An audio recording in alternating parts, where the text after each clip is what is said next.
Paper. Such a simple word. We use it so much in our daily lives that we don't even notice its presence. The morning newspaper, notebooks at school, documents at the office. Just think for a moment. What would our world be like without paper? Tonight, I will take you on a long journey, a very long journey, and quite a peaceful journey through the history of paper. This journey goes back thousands of years to ancient China. But before we get there, we must go back even further. Throughout human history, the need to record information has always existed. The first humans drew pictures on cave walls, simple lines, animal figures, hunting scenes. These were perhaps the first written records.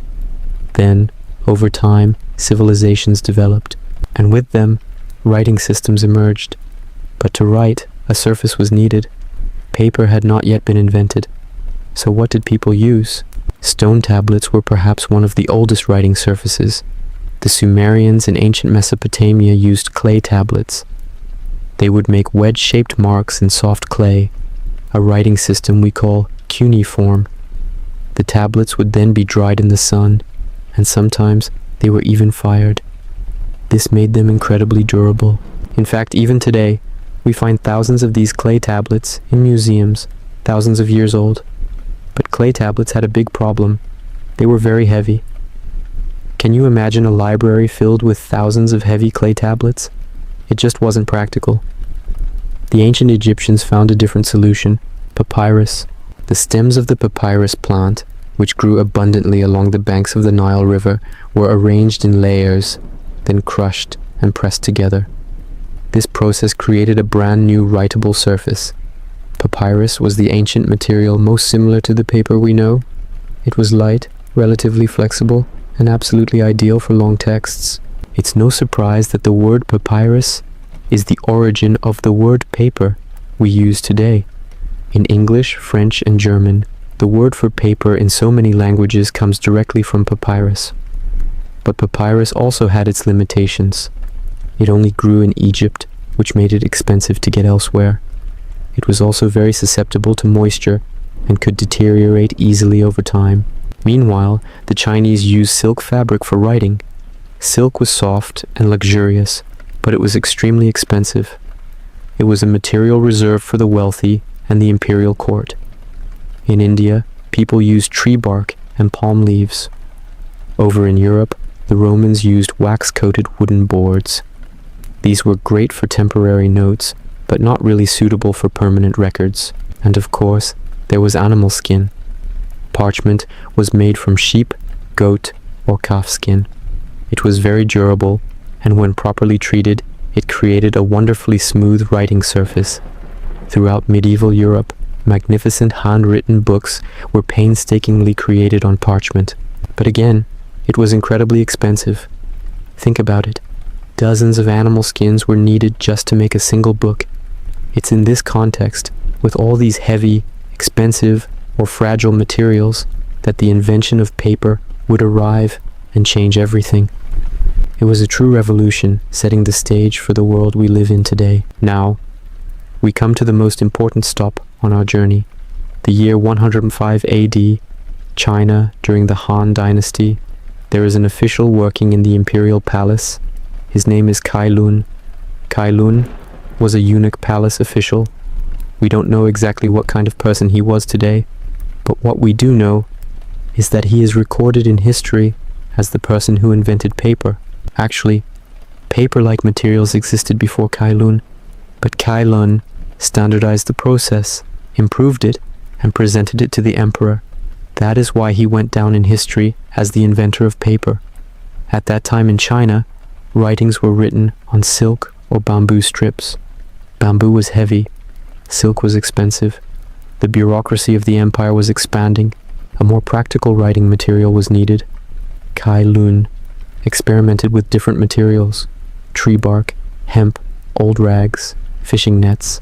He tried all kinds of fiber-containing materials.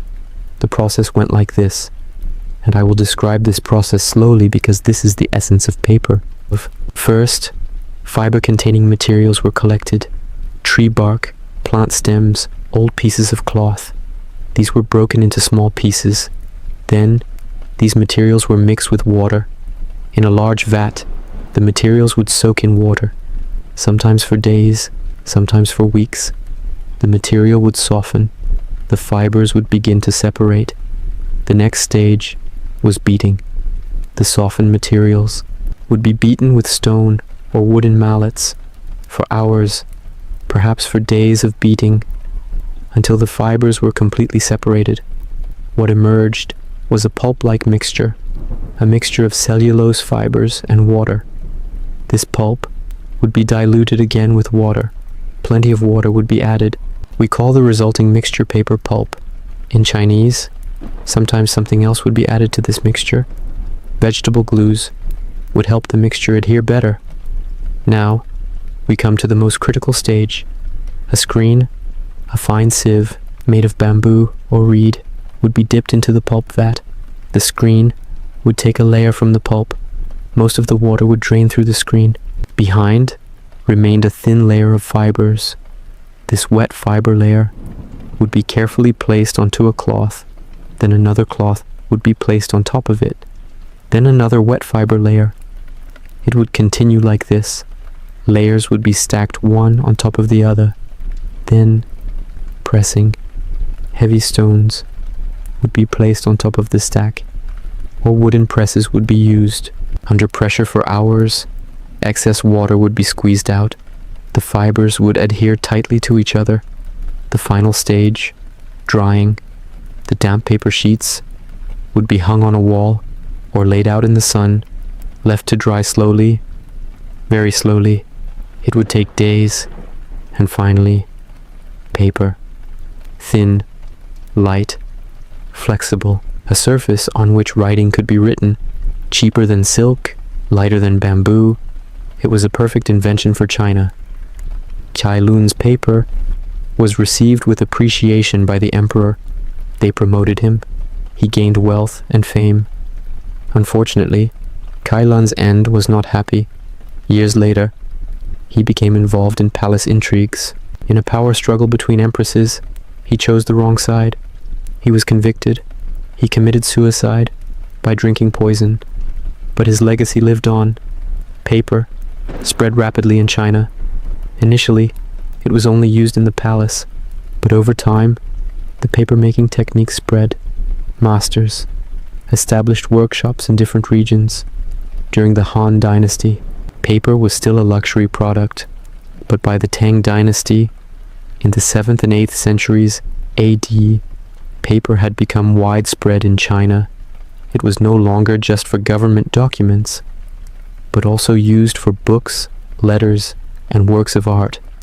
The Chinese developed different types of paper for different purposes. Fine, smooth papers for calligraphy, thicker, absorbent papers for painting, sturdy, cheap papers for daily use, papers made from bamboo fibers, those made from rice stalks. Each region produced paper using its own local materials. Paper became an integral part of Chinese culture. Calligraphy masters practiced their art on paper. Poets poured their feelings onto paper. Bureaucrats conducted state affairs on paper. And paper slowly began to leak outside of China as well. The Chinese tried to keep the paper-making technique secret. This was valuable knowledge. It provided economic and strategic advantage. But knowledge crosses borders, especially along trade routes. First, paper reached Korea around the 4th century AD. There were close cultural and commercial ties between China and Korea. Korean masters learned the technique from Chinese masters. Using their own materials, they developed their own varieties of paper. Korean paper is known as hanji. Traditionally, it is made from the bark of the mulberry tree. It is very durable. It can last for centuries without deteriorating. Korean masters gained great mastery in papermaking. In fact, some historians say that the quality of Korean paper surpassed Chinese paper. Then it was Japan's turn. In the 6th century, Buddhist monks brought paper to Japan. With them came sacred texts. These texts were written on paper. The Japanese immediately understood the value of paper. In the 7th century, Korean masters were invited to Japan. They taught the Japanese papermaking. Japanese masters adapted the technique to their own culture. They developed what they called Japanese paper, washi. Washi is made from the fibers of special plants like kozo, mitsumata, gampi, with traditional methods, by hand. Each sheet is carefully prepared. Washi is very strong, but at the same time soft and flexible. It is ideal for origami, for calligraphy. It is used in the window coverings of traditional Japanese houses. In Japan, paper became not just a writing material, but an art form. The paper maker, kami, the word means both paper and God in Japanese, was a respected profession. Westward, along the Silk Road, paper was slowly advancing. Merchants, monks, travelers encountered paper, but the technique was still kept secret. To Central Asia, to cities like Samarkand and Bukhara, paper arrived in the 8th century. But how it arrived is an interesting story. The year 751 AD, the Battle of Talas River, between the Tang dynasty army and the Abbasid Caliphate army, a war for control of Central Asia. The Tang army was defeated. Thousands of Chinese were taken prisoner. Among these prisoners were paper-making masters. They were taken to Samarkand, and there they taught paper-making to the Islamic world. This turning point was critical in the spread of paper to the Islamic world and eventually to Europe. Samarkand became an important paper production center. Paper made from hemp fibers became popular in Central Asia. In the Islamic world, paper spread rapidly. In the 9th century, paper workshops were established in Baghdad. In the 10th century in Egypt. In the 11th century in Morocco. Papermaking became an important sector of Islamic civilization. It can be said that Muslim scholars developed science and philosophy thanks to paper. Thousands of books were copied. Greek philosophy was translated. Scientific discoveries were recorded. Papyrus and parchment were very expensive, but paper was accessible. Knowledge could reach wider audiences. Europe was late in becoming acquainted with paper. Until the 12th century, Europeans still used parchment. Expensive, heavy, suitable for handwritten books, but not practical for large-scale use. Paper came to Europe by two routes, Spain and Italy. In Spain, during the Al-Andalus period, Muslim rulers established paper factories. In the city of Zativa, it is known that a paper mill was established in 1056, perhaps the first paper mill in Europe. Al-Andalus was the center of science and culture at that time. Muslim, Jewish, and Christian scholars worked together. Paper played an important role in this exchange of knowledge. Christian Spain gradually reclaimed Muslim territories, the Reconquista, but they also took the paper-making technique.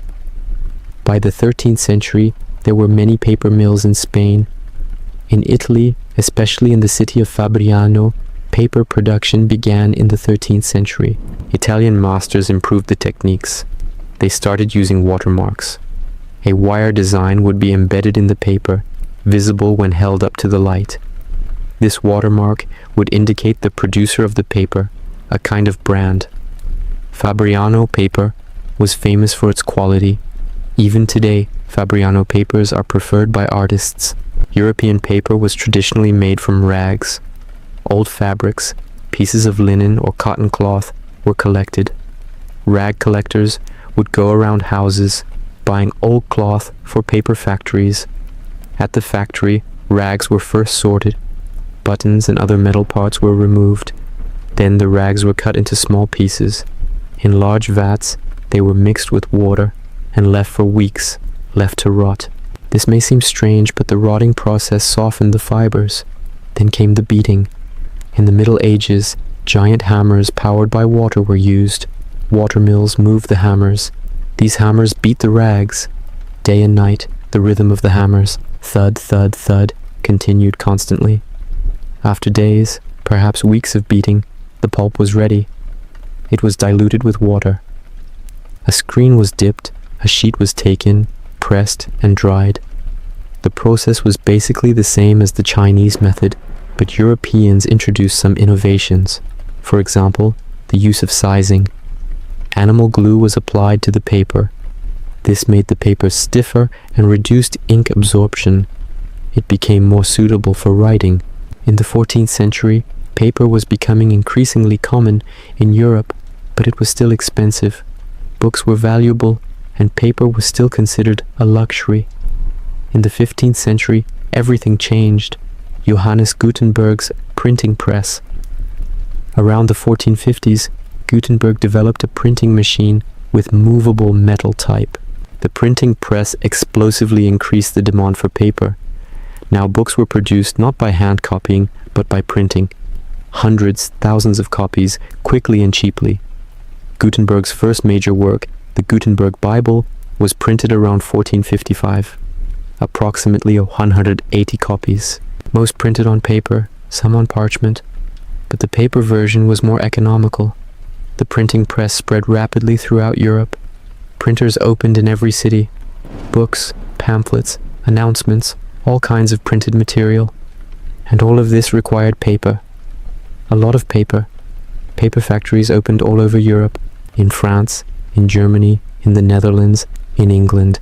Each country began producing its own paper. Rag collecting became an important profession. Paper factories constantly needed rags, but supply was insufficient. Rag shortage was a serious problem in the 17th and 18th centuries. In the late 18th and early 19th centuries, the Industrial Revolution was in full swing. Steam engines, factories, and mass production transformed society, and the paper industry was no exception. The rag shortage was becoming an increasingly serious problem. Newspapers were becoming widespread, book printing was increasing, and the demand for paper had exploded. But the raw materials were simply insufficient. People searched for alternative sources.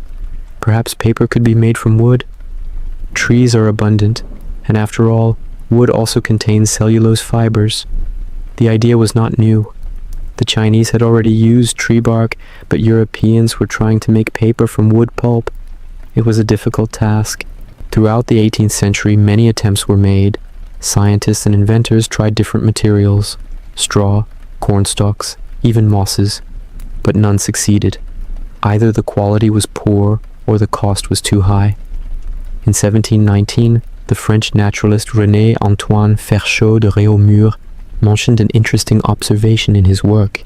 He studied wasp nests and saw that wasps produced a paper-like material by chewing wood fibers and mixing them with their saliva. This observation was important. It showed that even in nature, wood could be turned into paper, but it took years for this idea to be applied in practice. In the early 1800s, the first major move came. English inventors Henry and Célie Fourdrinier revolutionized paper-making machinery.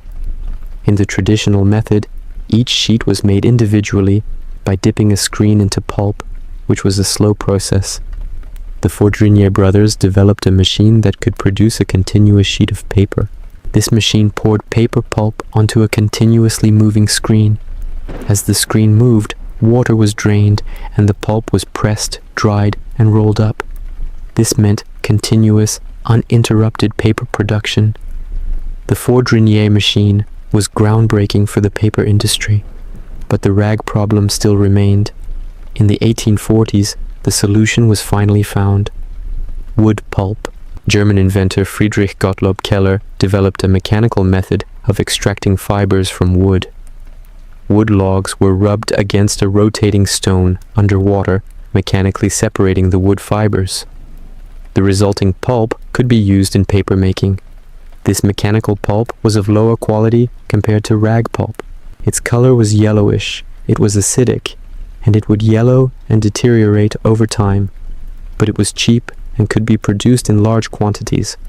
This made it ideal for newspapers. A new edition every day meant quality wasn't important for longevity. Mechanical pulp quickly became the standard for newsprint. But for higher quality products, a better method was needed. The chemical pulping process was developed in the 1850s. Many chemists tried different methods, seeking ways to separate cellulose fibers by chemically treating wood.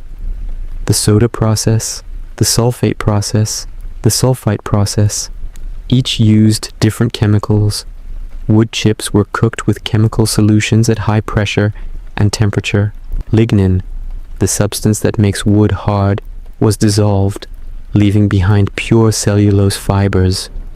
This chemical pulp was much whiter and more durable. Books and quality writing papers were made from this pulp. In the second half of the 19th century, the paper industry completely changed. It was no longer a craft, it was a massive industry. Giant factories were producing tons of paper.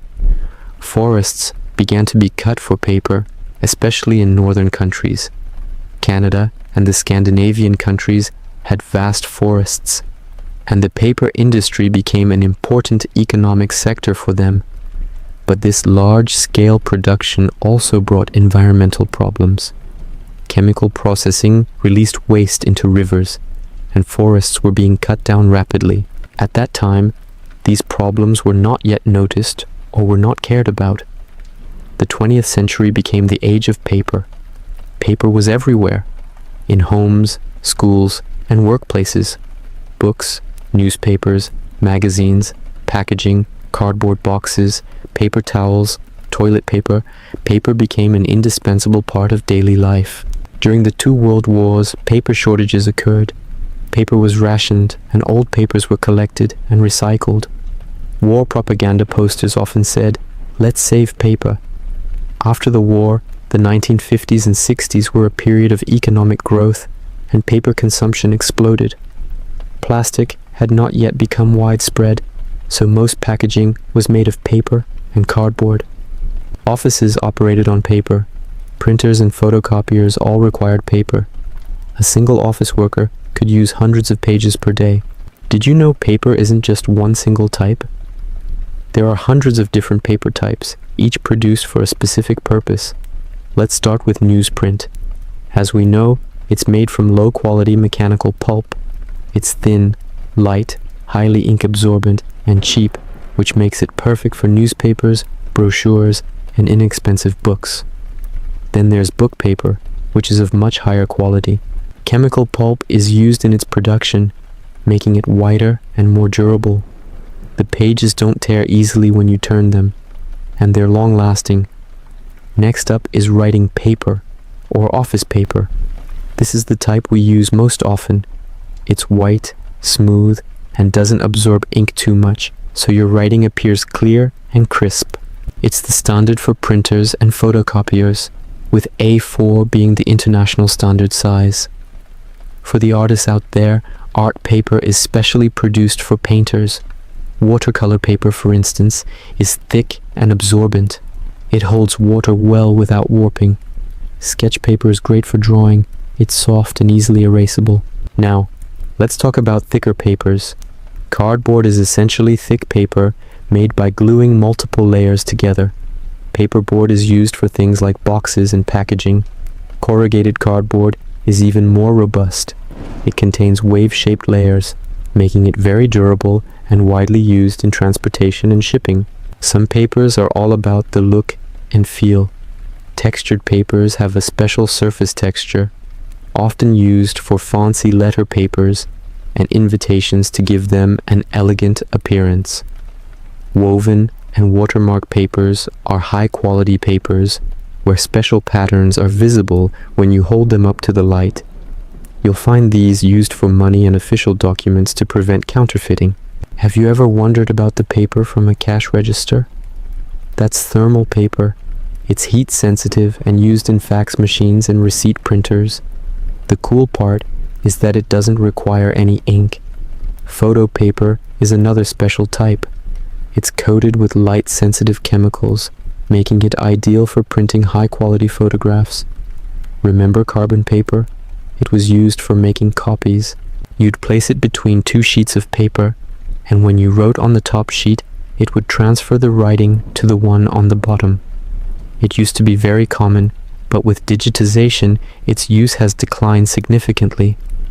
Cigarette paper is a very thin, specially produced paper that burns slowly. And of course, there are toilet paper and paper towels. soft papers designed to disintegrate easily when thrown in water, making them essential hygiene products. Each of these paper types also comes in different weights. The weight is measured as the weight of 1 square meter of paper. For example, newsprint is typically 45 to 50 grams.